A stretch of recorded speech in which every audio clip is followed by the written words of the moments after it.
Saya nggak pandai berkata-kata, maaf ya. Pertanyaan saya tentang jodoh. Banyak yang relate, sama gitu ya. Banyak Kak Mega, silakan Kak Mega. Apakah jodoh itu cerminan diri atau saling melengkapi? Pertanyaan saya ada dua.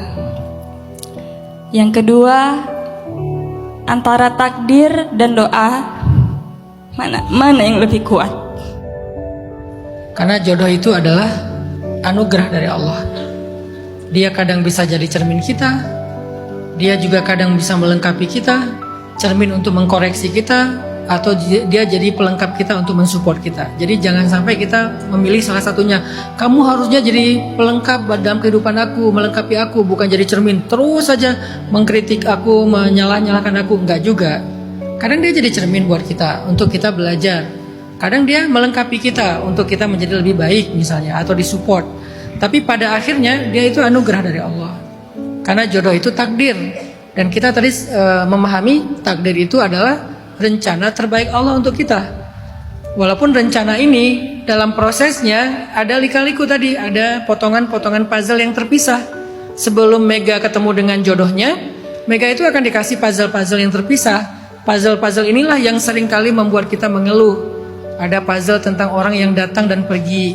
Ada puzzle orang yang terlalu caper, akhirnya kita agak ilfeel. Ada puzzle udah mau nikah, udah mau tunangan, tiba-tiba hilang. Ada puzzle apa. Itu puzzle-puzzle sebelum Kak Mega ketemu dengan anugerah jodohnya. Memang harus melalui puzzle-puzzle itu dulu. Sayyidah Khadijah sebelum ketemu dengan Rasulullah sebagai jodohnya, anugerah hidupnya, beliau 2 kali menikah dan 2 kali diuji. Pernikahan pertama suaminya meninggal, pernikahan kedua bercerai, lalu menjanda sekian tahun. Itulah puzzle-puzzle yang terpisah tadi, sampai kemudian Sayyidah Khadijah bertemu dengan Rasulullah SAW. Maka jodoh itu apa Ustadz? Jodoh itu anugerah takdir. Tapi takdir ini butuh sabar dalam menyusun potongan-potongan puzzle-nya yang terpisah. Yang kedua, kuat mana takdir dengan doa? Justru doa itu yang salah satu cara merubah takdir. Nabi SAW bersabda, la yaruddul qada illa du'a. Tidak ada yang merubah takdir kecuali doa. Makanya Umar bin Khattab, Abdullah bin Mas'ud pernah ngajarin kita satu doa rubah takdir. Ini boleh kalian rekam untuk kalian hafal.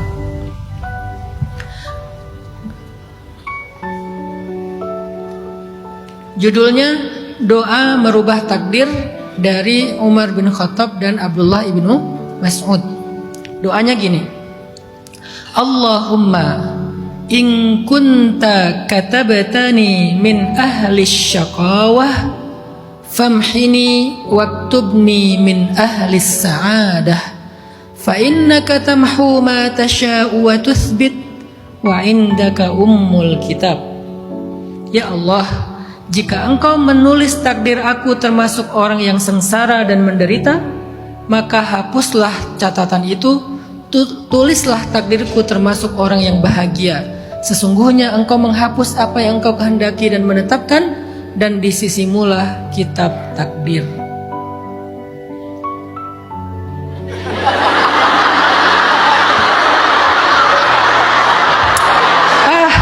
Masih salah. Kalau udah gini-gini. Itu doa yang diajarkan oleh Umar bin Khattab.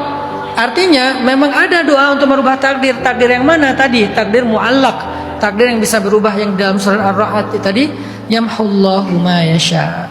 Semoga Kak Mega dan kita semuanya sekarang jadi punya senjata untuk merubah takdir. Apa senjatanya? Doa.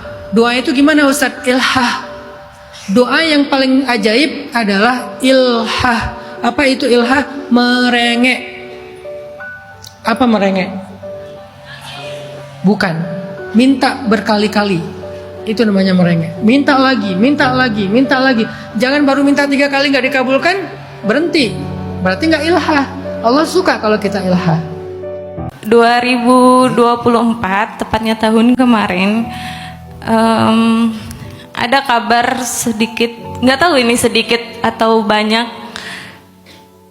masalah yang menimpa keluarga saya, yaitu orang tua saya berpisah karena kan ayah saya memiliki wanita lain tanpa sepengetahuan ibu saya.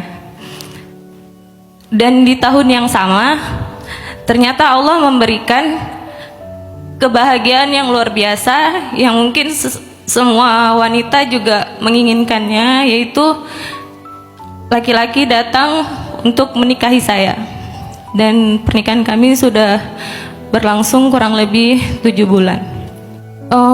Di sini saya mau bertanya Ustadz, kan ibu saya udah nggak mau lagi buat balik, sedangkan ayah saya sudah setahun, kurang lebih 1 tahun tidak memberi nafkah apapun kepada ibu saya dan tidak